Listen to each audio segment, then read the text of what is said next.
This is a Rogue Media Network podcast. Coming up on the payoff, Oksana Baiul won a gold medal. That's right. This is actually our second gold medal winner, so no flies on us, right? Let's go to the Olympics. But Oksana Baiul takes us through her journey towards sobriety.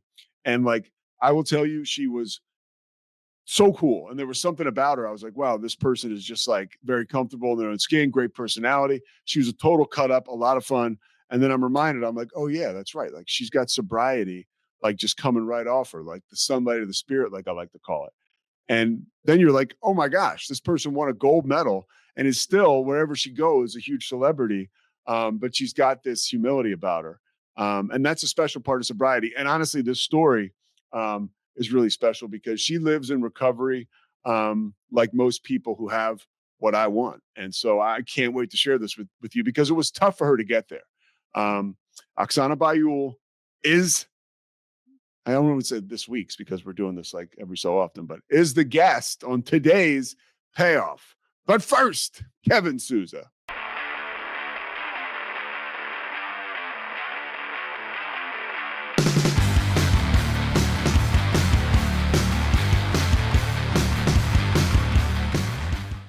Okay. So we'll just start now. It's very laid back. I mean, but I got to start to ask you about your childhood. I would imagine growing up in the Soviet Union was a little different. What was that like for you growing up? I know you got into figure skating when you were 3, thought about ballet, but talk to me a little bit about growing up for you and what that was like. Well, Pete, a lot of people, when I moved at the age of 16 to United States, they used to think, because what happened was in 1991, Soviet collapsed, basically CCCP, and I was growing up Soviet. And, it used to be, we didn't know anything. We were just living life, surviving. I used to go with my grandma every Sunday to church first, and then we would go to the farmers market, and that's when we will buy food for the whole week for our family.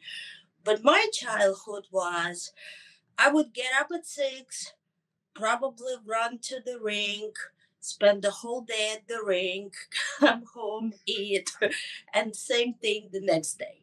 Hey, hold on. And So that's that's pretty interesting much. because you're growing up in a cold climate, right? How far? So I imagine those runs are cold.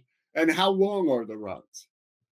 They were fantastic because early in the morning, sometimes because we were, growing, not being so privileged, um, sometimes I couldn't get into the bus because public transportation was overflowing. And basically, it was like people were like, standing inside the Yeah. bus like this, trying to get to work. So I couldn't even get on the bus. So what I would do is I knew the shortcuts and I would just run to the rink. It was a fun warm up. The thing, what was happening to me when normal kids were going to school, I was skipping school and I was going to see movies that were coming out of America. And Terminator was one of them. And I was watching that movie over and over and over again. And then when I was 16 and I won the gold medal, I was in America. And I remember I was skating in the show in Sun Valley, Idaho. And Arnold was the real Arnold Schwarzenegger was coming towards me with his cigar. And he was like, "Oh, you were so cute. Congratulations." And then he said, "I'll be back."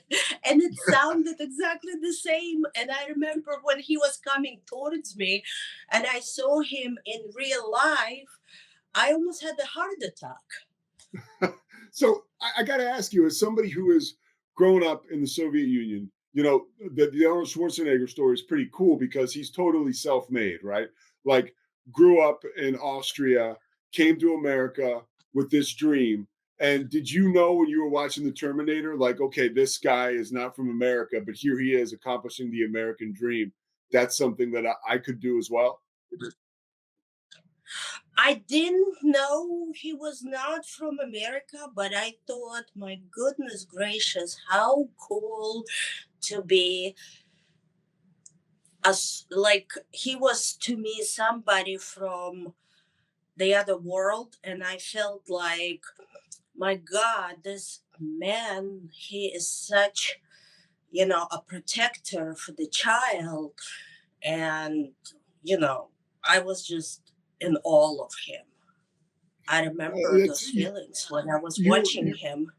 you and I are the same age pretty much. So I totally remember being a kid when that movie it was so popular. Right now we're talking worldwide, right? And so to see that, it was really like a special connection for me. Even watching in America, I'm sure for you, feeling like did you feel like you wanted to come to the United States like that early in your life? No, I never dreamed of being in America. I was just, no, no, I felt like I'm watching those movies. Rocky was also one of them. Yeah. And I've always wanted to be like those people, I've always wanted to do like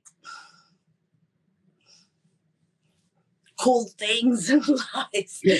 I mean, when I was watching Rocky, he was coming from he was coming from, a poor From the family, and bottom. he was working really, really hard to get to, basically to be the champion. It's So funny, I felt Oksana, like, when I was so I watch Rocky too. I'm from Philadelphia, so that's obviously but when I yeah, got sober and I stopped drinking, I was on an all-time low. And I can remember thinking of the Rocky story, like thinking to myself, like, always believed in the comeback, right? For you, right. you're in the midst of this amazing comeback, but what was it like when you were becoming who that gold medal winning champion? Like when you were in Russia and you mentioned you're training all day long, take somebody inside the intensity of what that's like? Because I don't know. Like, can you tell me I what that believe is like? I Pete, I believe in courage, because courage to me is something that I feel when you are scared the most, that's when you have to jump. And sometimes you never feel ready to do certain things in life, but you got to. And my life, basically, I've been in this business for 32 years, and I've been up, I've been down, I've lost everything, I've gained so much in my life. But to me, life is about something that I could never walk away from, is Yeah, what I do. It's something that the God gave me. It's my talent of being a figure skater, you know. And the older I got, the more I realized, my God, there is only few people in the world literally are able to do what I did at the age of 16. And I was literally sitting in the dressing room after I skated, and I brought you something. Look oh at no, that. is that your outfit right there?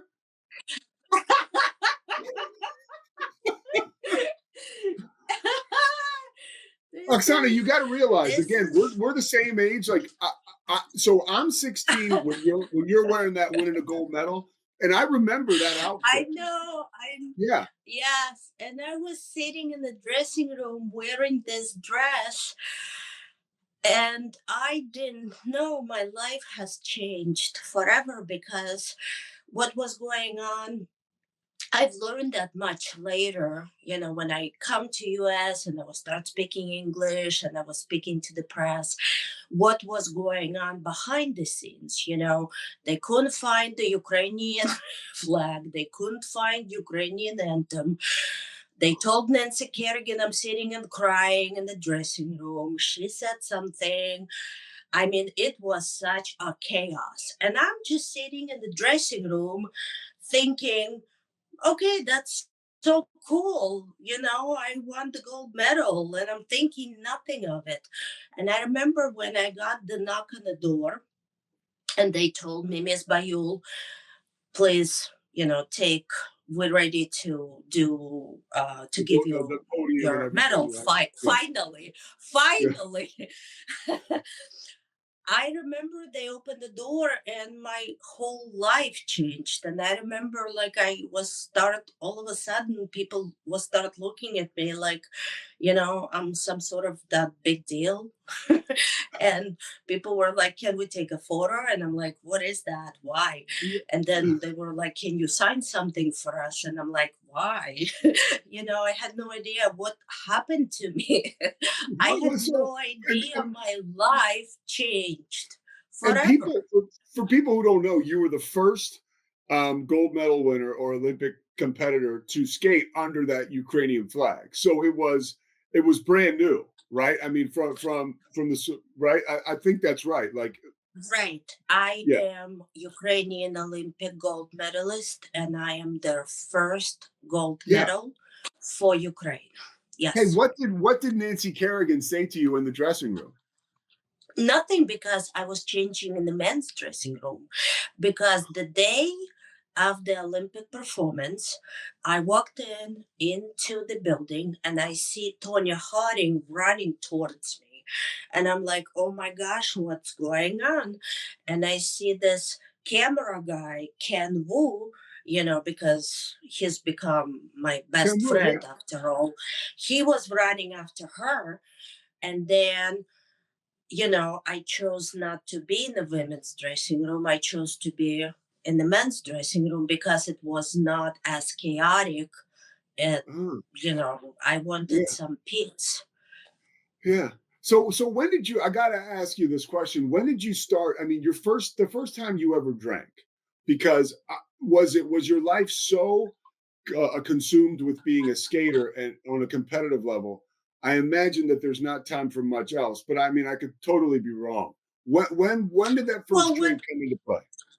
when I came to the United States, I come from the country where basically my father, was an alcoholic. He was not present at that time. I was growing up without him.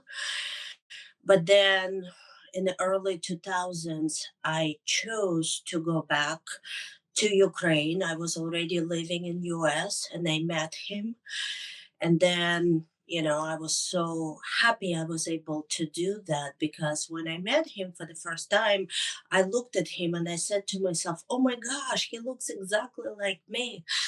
So my grandfather also had an issue with alcohol. And, you know, I tried it for the first time when I was underage, Mm. and I was just trying to numb the pain because the chaos and not understanding of my new life and how much it's changed. I just really honestly was trying to calm my brain. You know what I Yeah. mean? Oh yeah. Oh yeah. And in all honesty, it really wasn't doing for me, you know, what I hoped it would do. What did you the culture of drinking growing up in Russia? That's something you see the stereotypical thing is the ice Right, cold vodka, just drinking it all the time. But yeah, I right. really have no idea what's that like. What was that like for you, and how did you view alcohol growing up as a young lady? Well, it's accessible. I mean, I I didn't know you have to be 21 to really start going to the clubs or to the bars. I was started going to the clubs, to the bars when I was 17, 18, 19. And I think I had non-alcoholic birthday party by the age of 20. I Mm. stopped already. Really? Yeah, because you were like that's what Yeah. happened to me. I knew early in my life, my father was an alcoholic. His dad was an alcoholic, and I was an athlete too. Nothing like you, but I was an athlete. Went to college, played football, and I had a heart problem. And they discovered that my heart problem could have been actually caused by all my drinking and drug usage at that young age. So I actually stopped drinking, or tried to, my first time when I was in my 20s. And I wasn't ready, whatever. It didn't happen. But I knew from a young age that I had this thing, right? I knew my family, it was there, and I knew that my experience with drinking alcohol, for me, it not only shut down my brain, but I liked it way too much, right? But it was, my behavior really started to not align with who I really was, right? Did you experience, like, when you came to America and you have all this excitement around you? I mean, you were going all over the country and the world, for that matter, on this like celebration tour. Was there drinking around that and partying around that? What was that like? Listen, we we are oh, it was what it was. It was fun back Yeah, then. But unfortunately, by me looking back, I am very grateful because one of the producers who loved me very much, he is no longer with us. His name is Tom Collins. And the name of the tour I was traveling with was Champions on Ice. And today, believe it or not, I bought the name of Champions on Ice with my ex husband. So we own it. And he is the one who sent me to rehab because Tom he Collins did. knew he knew I have a problem and he knew I needed help and he really honestly wanted to, save me from drinking myself to death. But Pete, when I was thinking about the interview today, I remember when my life literally depended on one jump at the competition. Believe it or not, some people don't realize that how much pressure we have to put ourselves under, and not just ourselves under, it's just my life, and I wouldn't want a different life. But I was thinking, like, my God, like in 1993, at my first competition, my first big national competition, um, like if you miss one jump, if you don't do it, you can be first or you can be second, third, fourth. And I've never wanted to accept being second, third, fourth. I've always wanted to be first. So I was thinking, I'm like, my God, I mean, how much. The reason is why I'm thinking about these things because I'm 47 now, I'm going to be 48. And the young generation of skaters, like we've watched at the Olympic Games over and over and over again, like what happened to a Russian skater Yeah. in 2022 to Mhm. Valieva. Yeah. She had won all those prior competition to the Olympics, but then at the Olympic Games, she missed one jump and basically cost her the gold medal. Yeah. And I'm just thinking to myself, like, my God, how much pressure literally sometimes we go through. And it's just, it's kind of like before competitions, you are in your head and you are just going over the same jump over and over and over again. And then when you step on the ice and you have to do it, and it's either you choose to do it or you don't. You know what I mean? It's so much pressure we put ourselves under. It's crazy. It's How did really. you how did you cope with that pressure? Because it is, and by the way, you're talking to me about this, and you lay it out really well. In 1993, that's your first major competition, so you're introduced to all this, I'm sure. And by 94, you've won a gold medal, and you're now on a world tour where it's like, whoa, what has happened in my life? You know, like as it was a year and a half ago, it was totally different. But in those moments you're describing, how did you cope with that pressure? I couldn't, because we're all humans and I was not being able to cope with that pressure, you know, night after night after night after night. Yeah, Eventually, it took a huge toll on me. But I'm also very much so someone who realizes, at 47, looking back, um, we're humans.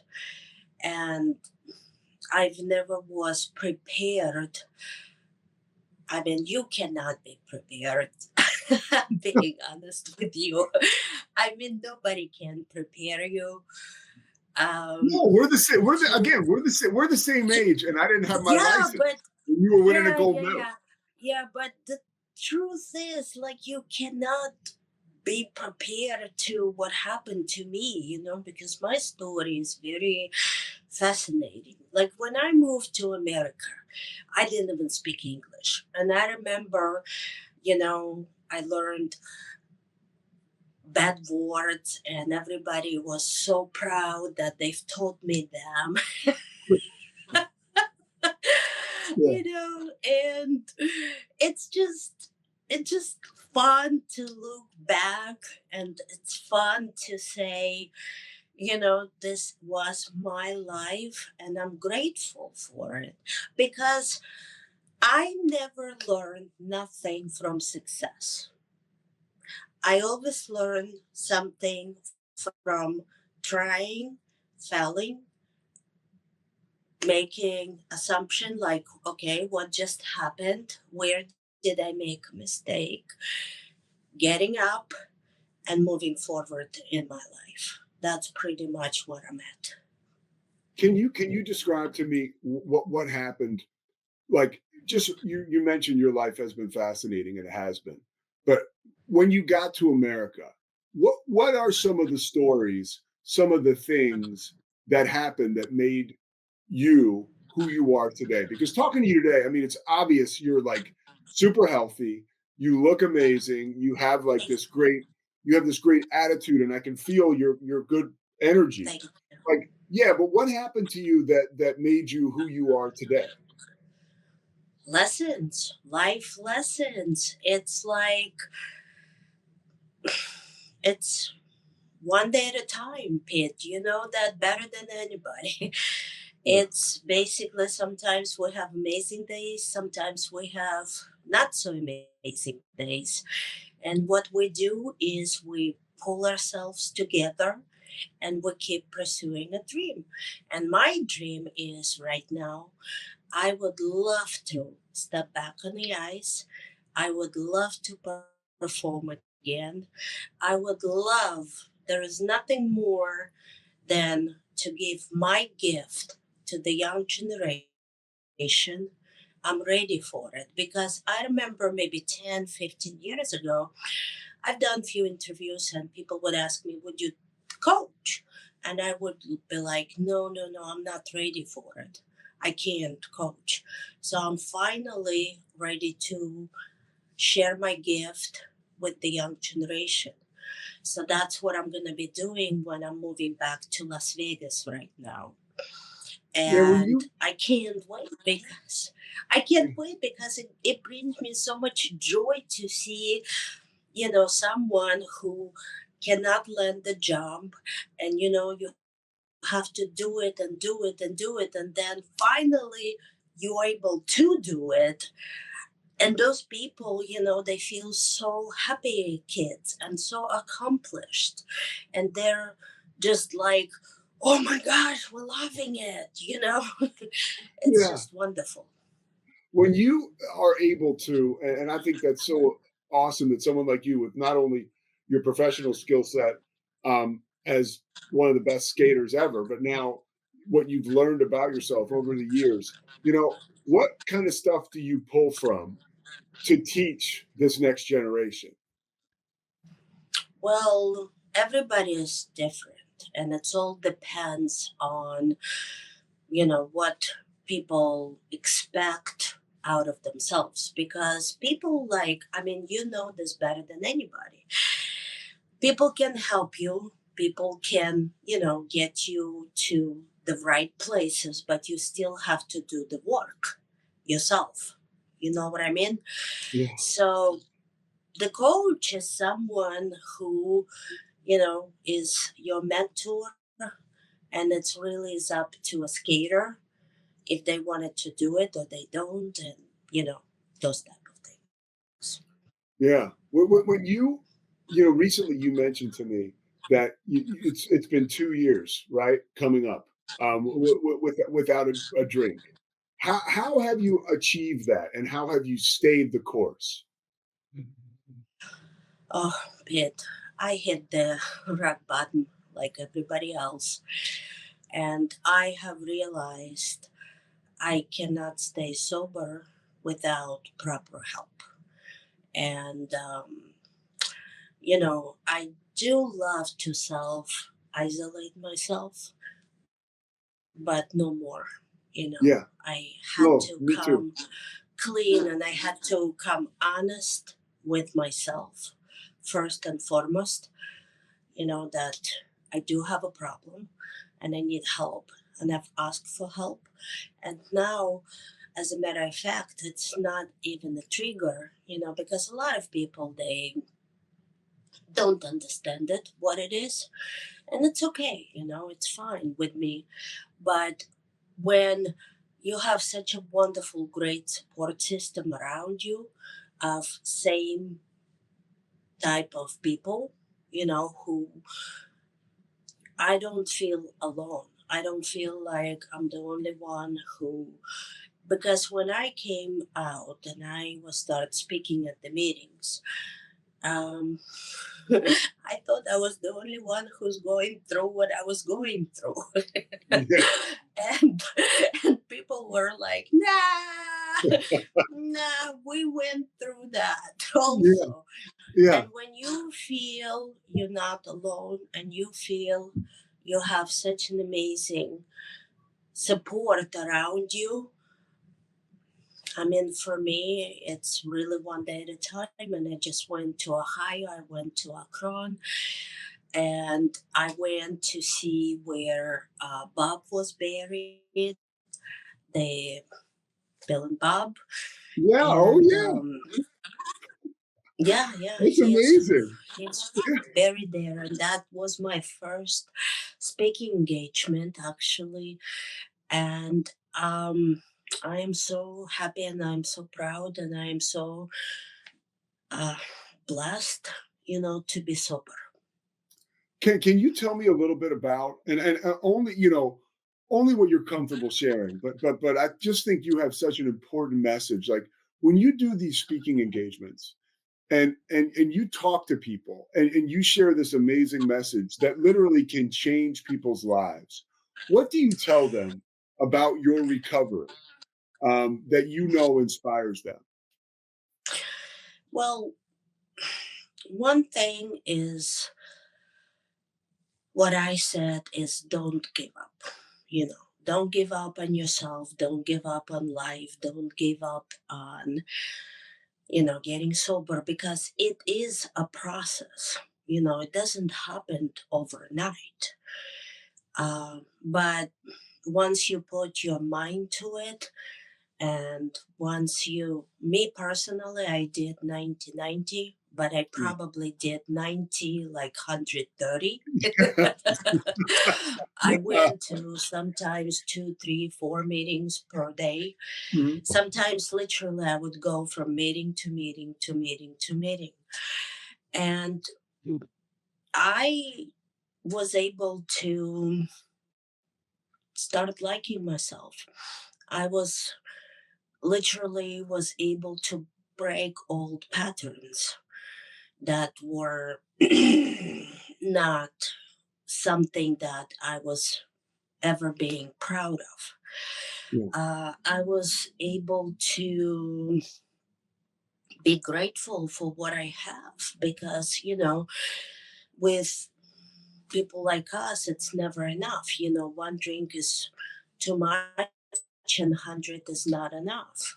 Yeah. So basically, with me, I feel like I am in such a peaceful place in my life. Like I'm dealing with heartaches differently now, and I understand life, is tough, but life could be very beautiful too. It's up to you how you look at it. If you choose to be gloom and doom, and if you choose to see only negative, then obviously that's what's going to happen to your mental, state. But if you look at the situation positively and hope for the best, I pray. I believe in the prayer. It's done miracles for me, especially, when I'm in overload. Yeah. I just stop and I say, God, give me serenity to accept the things I cannot fucking change. Because sometimes we can't change things. It's just Yes. what they are. So just accept it. So yeah, I mean that's pretty much is the biggest issue sometimes, because I love to change things, and I love to, go out and be like blah blah blah, but no more. It's too Oksana, much.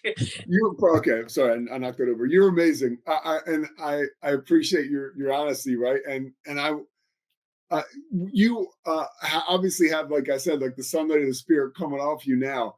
But when you were such a like a rock star competitor, right? A lot of times, because I'll talk to athletes who get sober, and that is one of the hardest groups to actually it's trouble surrendering. It's not that easy because the self will that made you a gold medal winner from one of the most impossible situations on the planet.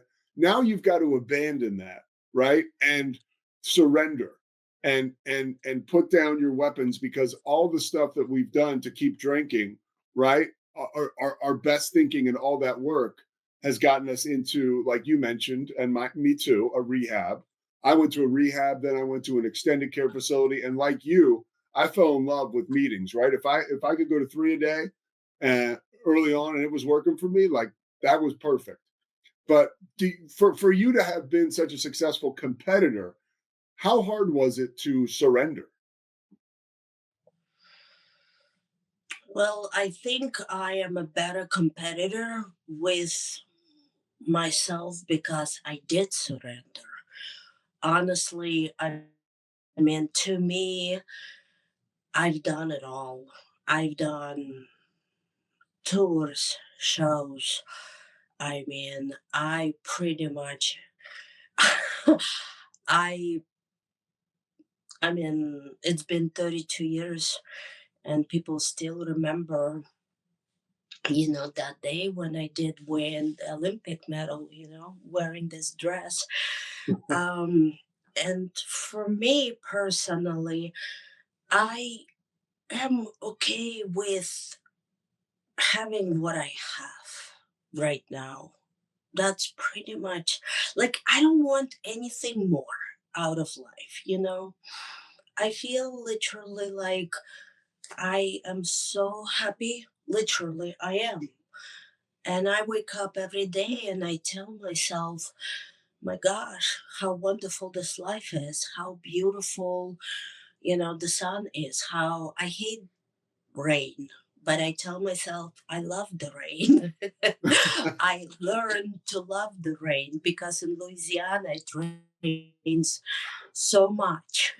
Yeah, And yeah. I don't like rain, but I learned to love it.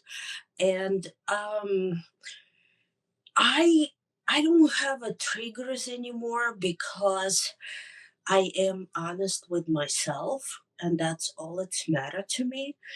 And like you know better than anybody else, other people's opinion of you, it's none of your business.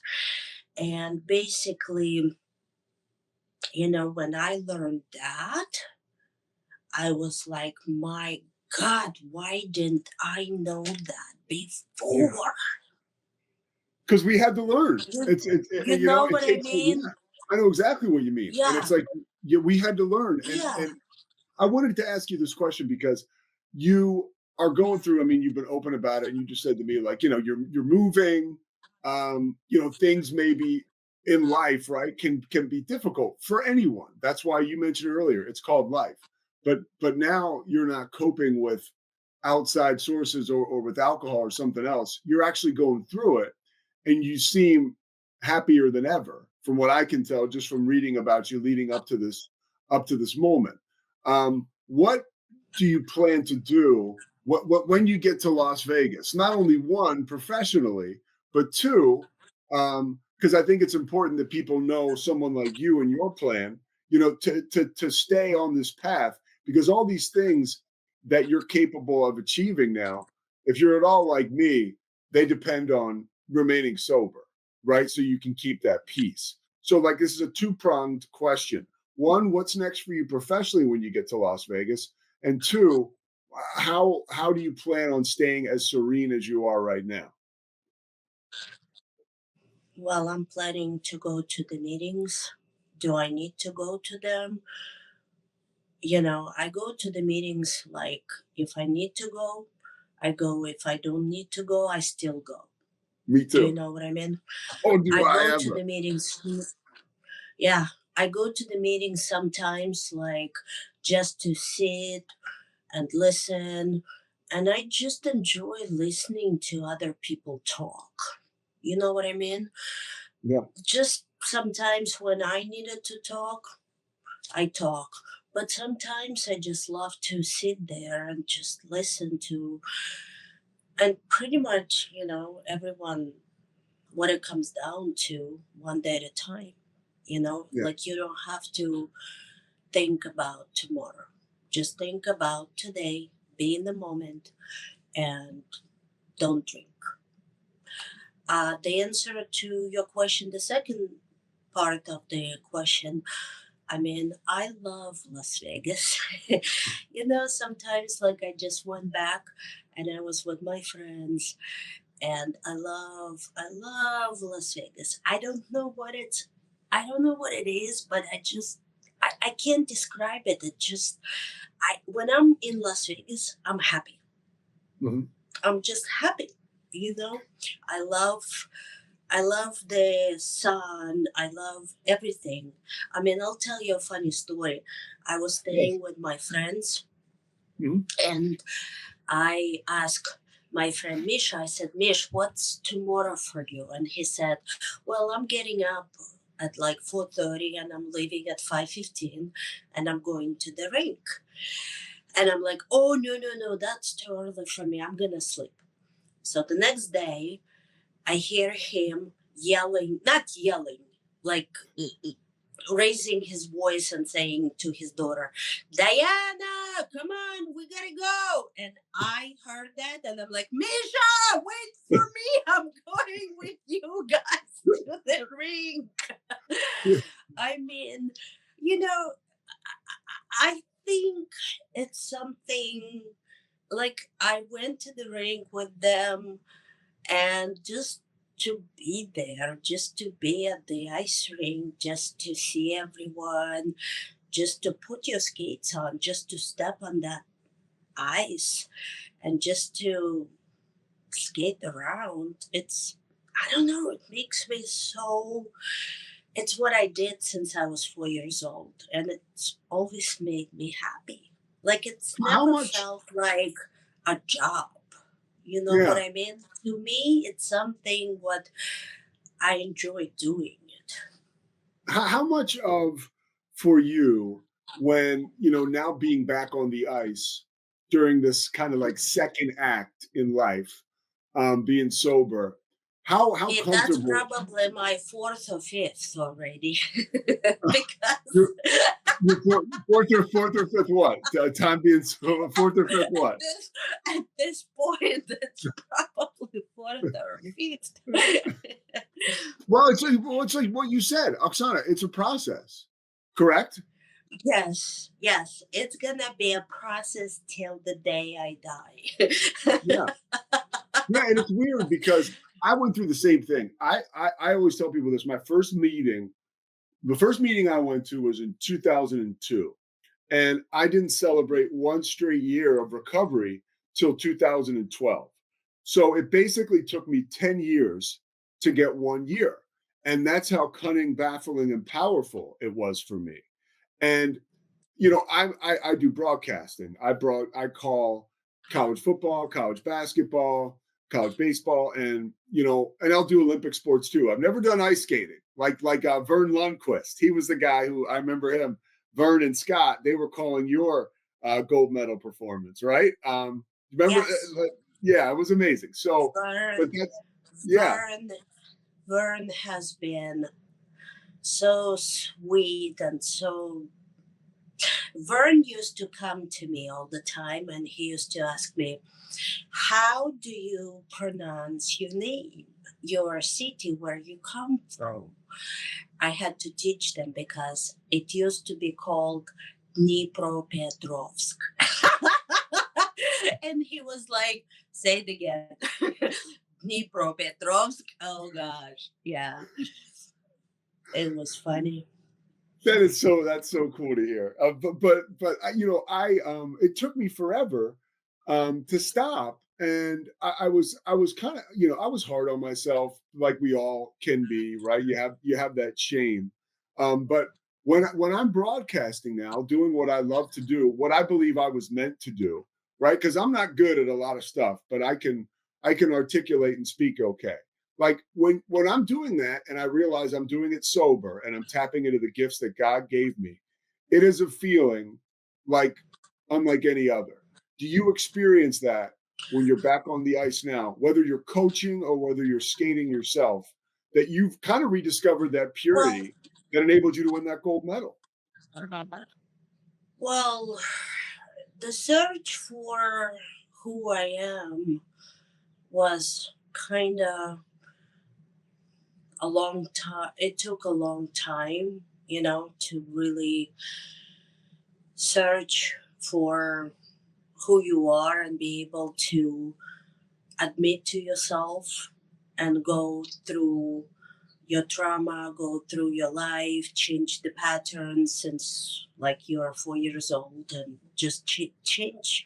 Like, you can't change who you are, but you can change the way how you react, towards certain things, and you can start thinking about, like, all right, this is not the end of the career. This is just a mistake you've made. It's okay. Don't kill yourself over it, Mhm. and just fix fix it and move on with your life.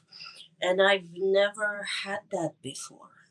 Like, if I made a mistake, I would you know just stay there, which is insane, right? For Yeah. someone like a top notch athlete, you know, to do that to yourself, it's kind of like I've forgiven myself for a lot of things, and Yeah. I think what I never knew how to do it properly, is to forgive myself for mistakes I make, How because, did you learn? How did you learn to forgive yourself, Oksana? Like well, how did? Yeah. well, I mean, I'm not being, I don't, I don't think of situations or things, they are, super important. I mean, there Yeah. was a woman who's listening to the interview and she set us up. Her name is Nicole.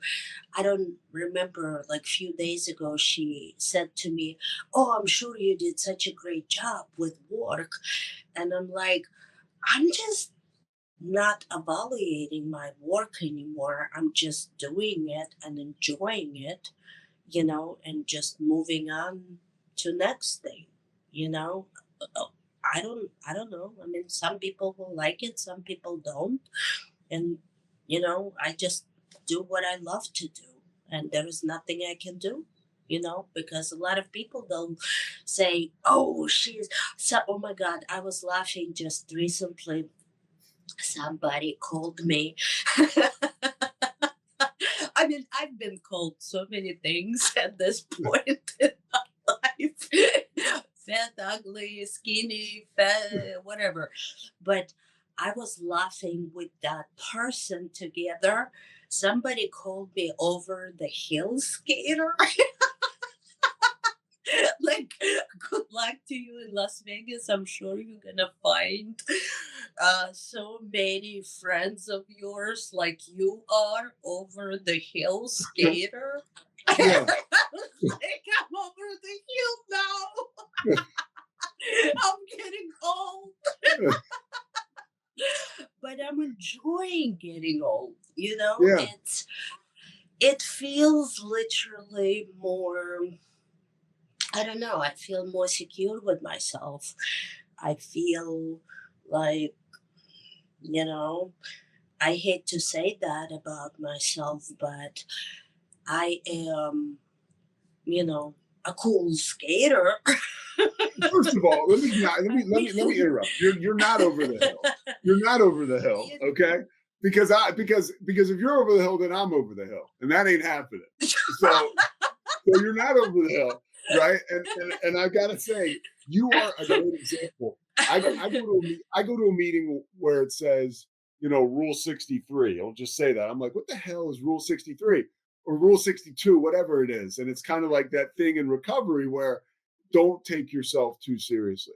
And for someone like you, it's so funny because we started this conversation, or at some point, you talked about the massive amount of pressure, right, that was on you to perform, and even on the Champions Tour, right, because you had to go out every night and execute everything perfectly. And for you to have this amazing change in your perspective through sobriety, I would imagine that's where it came from, to be able to laugh at yourself and understand too that somebody that's commenting or saying that is a complete, I don't allow me to say it, schmuck. Somebody that would say that you're over the hill, like you kind of see it for what it is, and you can laugh at it and laugh at yourself. That to me is an amazing transformation. no, I just honestly think I was laughing with the person, and there's a saying, when you hit 40, you are over the hill. Yeah. Oh yeah, I know. Yeah. Yeah. I, you know, I loved, when in the last 2 years of my life, what I was doing is I was learning to like that little kid inside of me who was so hurt, and had so much trauma.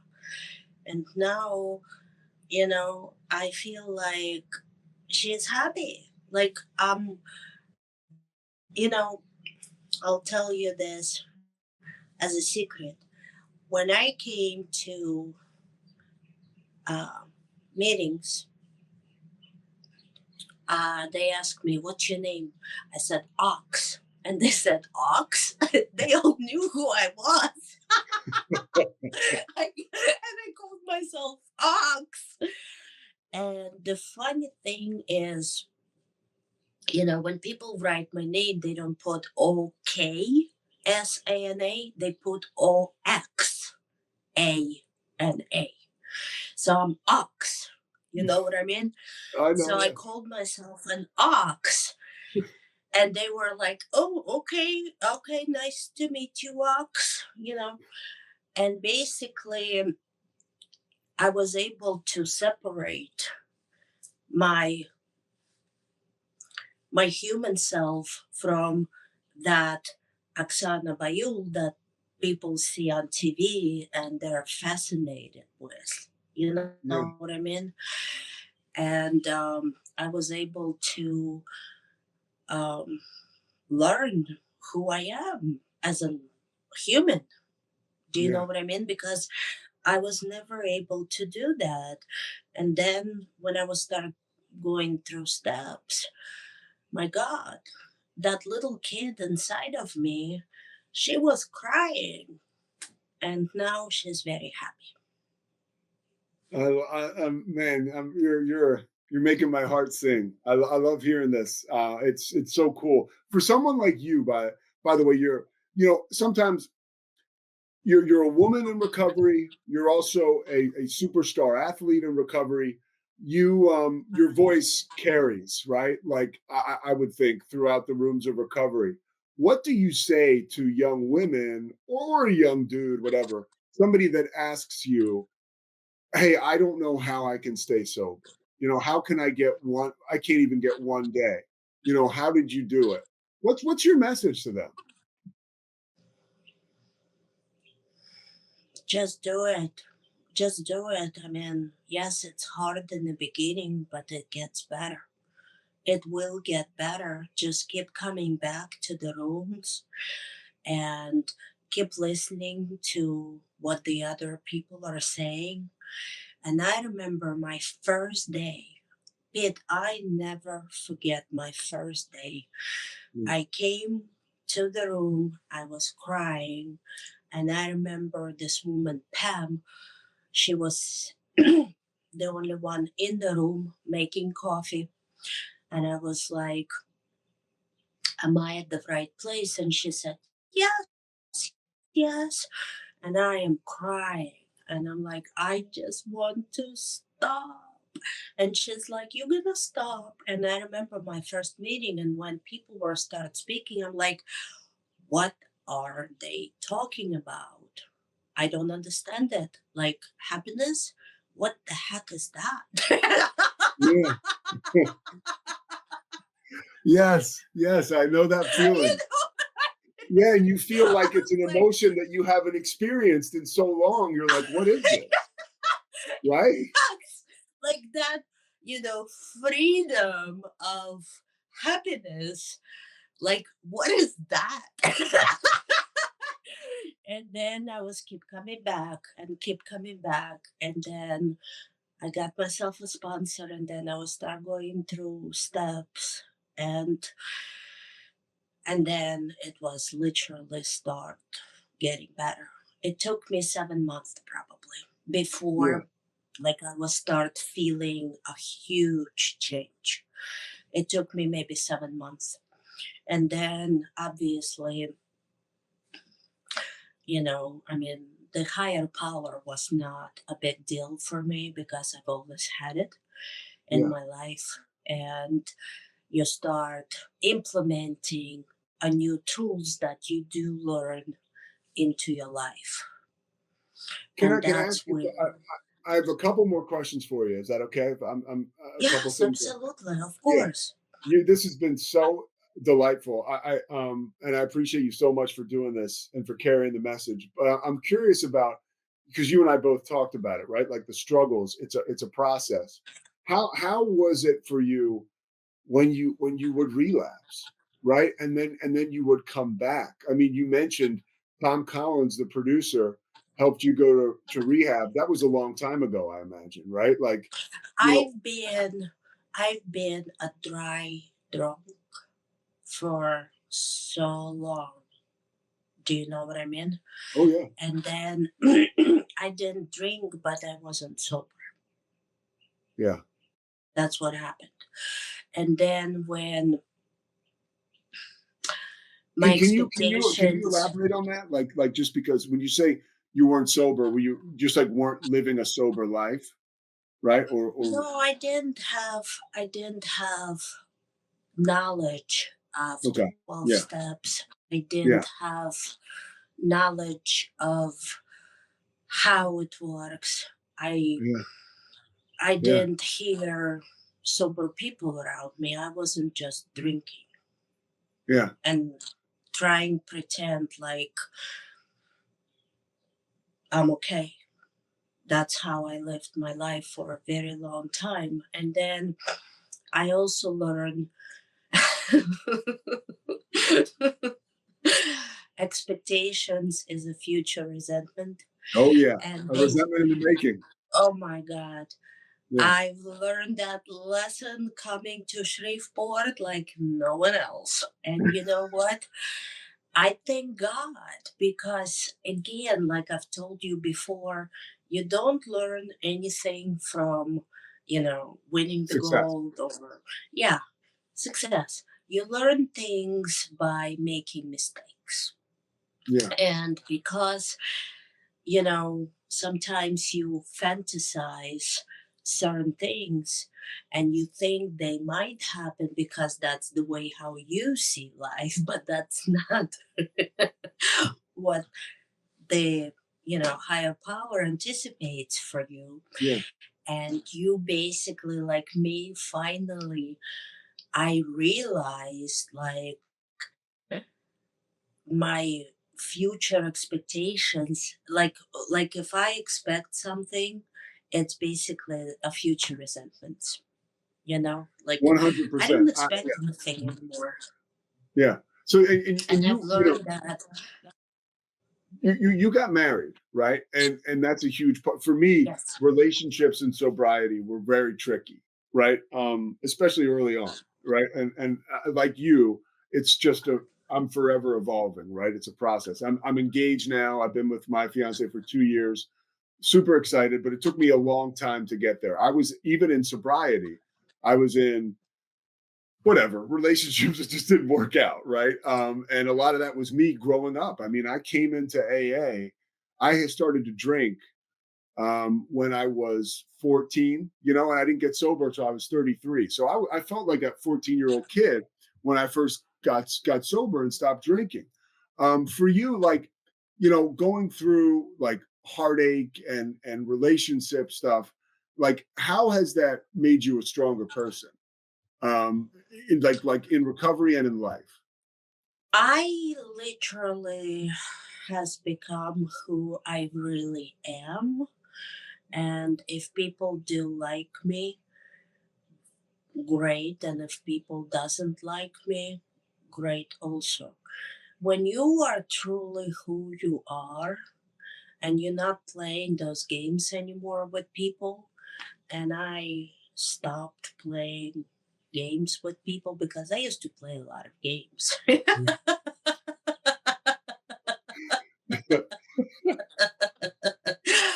And I just stopped because they don't take you anywhere. And I am who I am. You like it, great. You don't, great either. Yeah. Did you find all that comfort in yourself through recovery? Absolutely. Yes. Yeah. And it's keep coming every day.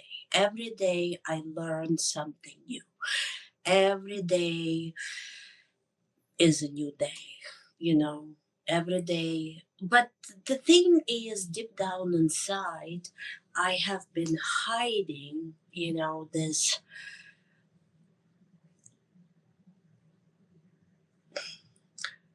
wonderful human being. I am very generous person and I do care about a lot of people. But sometimes, um,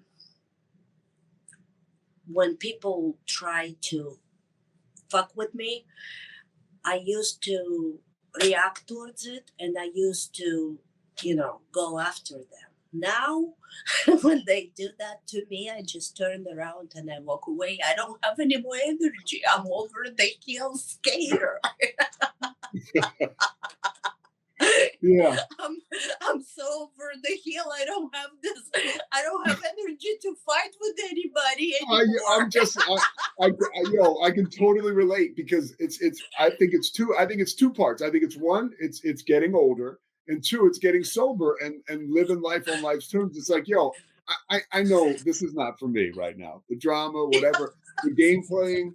No, I can't. And it's a beautiful thing. Getting sober and getting older are both beautiful things. I truly believe I can say that 1,000%. I like the person who I am today way more. I Yeah, I just certain people they remember like old you, yeah, which is fine with me because sometimes people do not allow you to grow yes. just because, which is Mhm. fine with me also.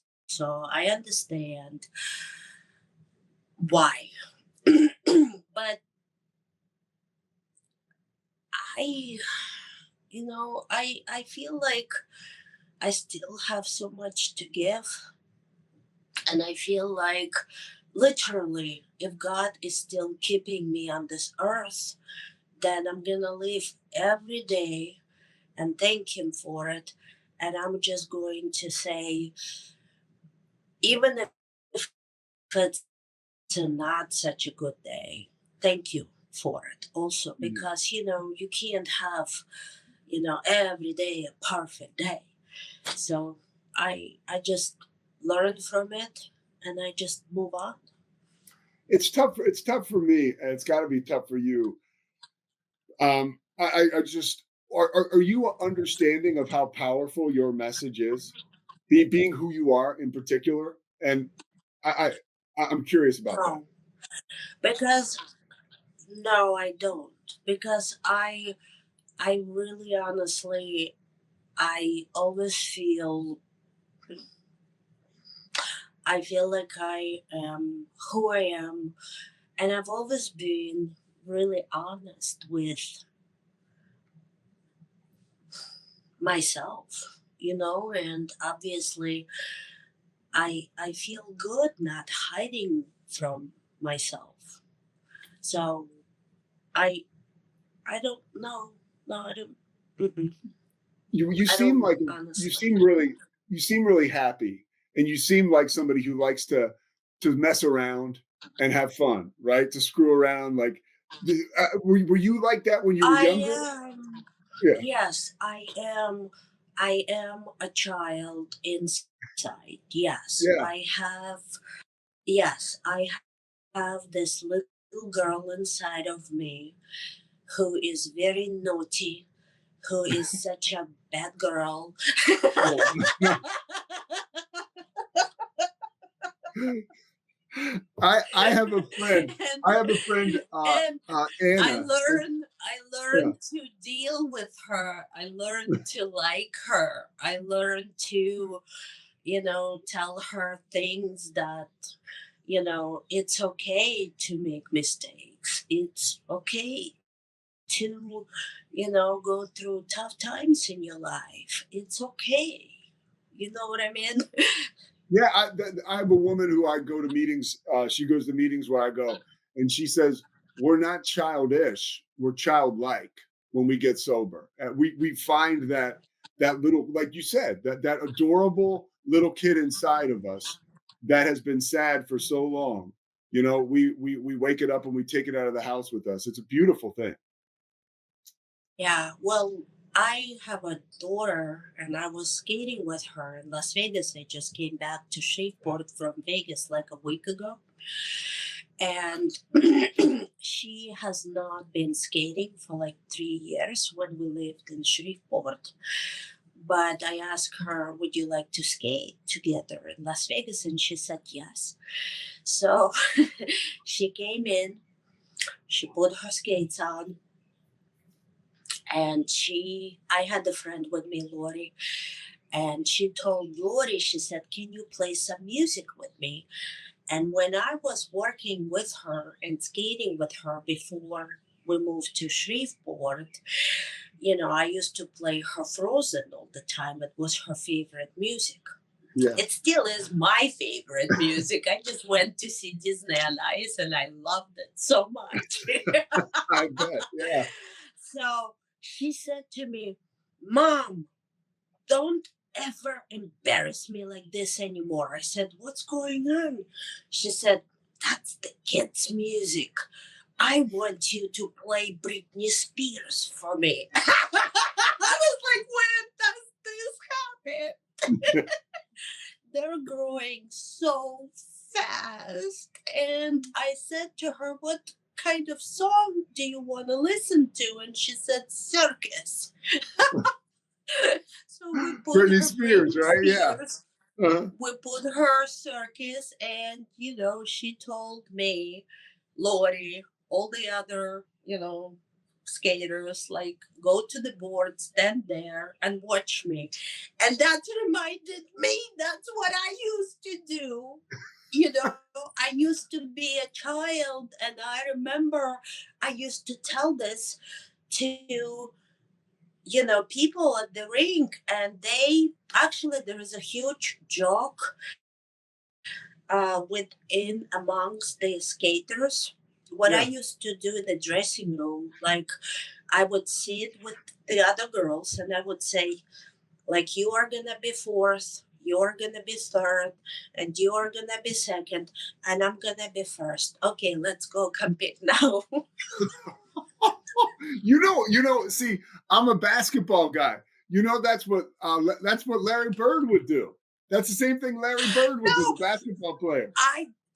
I don't remember this. I've Yeah. been told this Yeah. by my friends who remember those stories. I don't remember them, but they said to me, Do you remember when you were a child, you were telling us all of these things? I'm like, No, I don't. All right, Oksana. I'm so sorry because that is so embarrassing. Yeah, you were a competitor. All right, so look, Yeah. I've taken a lot of your time. You have said it all. I want to know: is there anything else that I didn't cover that you want to say? You want to get out? Whatever it is. Yeah. My mother passed away when I was 13. She died from cancer. Yeah. And I am going back to Vegas, and we are going to have a big event on 11th and 12th. And it's for Scotty Hamilton. And I obviously know Scotty since I was a little kid. Yeah. And we are raising money for his charity, for his foundation. It's CARES Foundation. Yeah. And I'm just helping because it's cancer. And what are the days? It's October 11th and October 12th. Let me show you this. So this is my brother Kevin. He passed away from melanoma in 2022, right? And he was one of my heroes. He was only 52. So anything cancer, I get behind, right? Like, thank you so much, Pete, because I lost my mother when I was 13, and that was something I could never understood. She was only 36. And it's scary, but it's life. It is, and the fact that you're doing something for the Scott Hamilton. What's it called again? CARES Foundation. Yeah. CARES. We will get that word out. I'll put this interview up probably in a day or two, and then I have a show that I also do that's sports related, and we'll put this and the Scott Hamilton CARES in that event in Vegas on there too. But honestly, Oksana, I would love to talk to you again sometime about sobriety, whatever. If you ever need me for anything, I'm in. You are a phenomenal person, and it's really cool to see someone like you doing so well, because I think you're a person that a lot of people root for.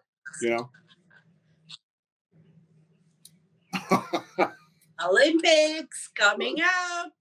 Oh, let's go! Yeah. Now, will you do anything? Will you do anything? Will you do anything for the Olympic Games? 2026. Will you do anything for the Olympic Games?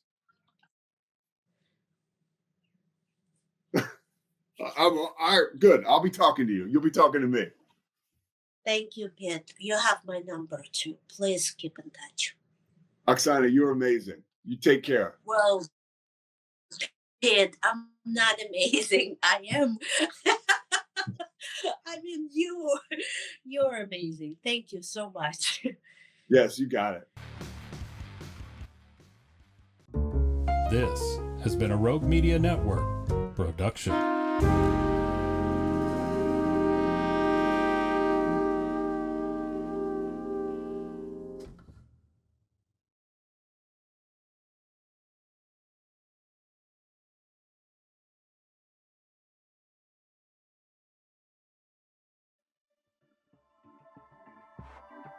This has been a Rogue Media Network production.